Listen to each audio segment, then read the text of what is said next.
may i-share lang ako sa inyo dahil ngayon nga, dahil sa halagang 500, in-scam ako ni Sir Juni. Dahil ito nga, nag-buy and sell. So, binili niya sa akin yung motor. Nag-usap kami, nag-deal kami na 6,500. Tapos, ang sinabi niya doon sa mismong bibili, 67,500. Ang sinabi niya sa akin, deal ko na raw yung 67,500 kay customer. Yung 1,000 ibibigay ko sa kanya. So dahil binigay niya sa akin na basa nga yung pera, ang nangyari is na doble siya ng 500 kasi basa po yung pera eh. So di ko po napansin na dumoble po yung pag-abot ko sa kanya.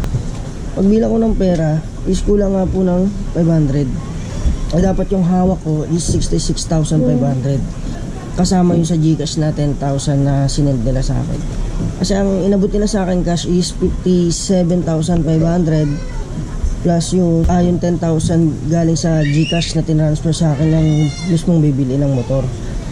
Tapos ang nangyari, pag chat ko sa kanya is ayun nga po, binlock niya ako sa mismong account niya na kung saan yung conversation namin. So ayun sir, shout out sa'yo. Sana maging okay ka dyan sa 500 na in-scam mo sa akin.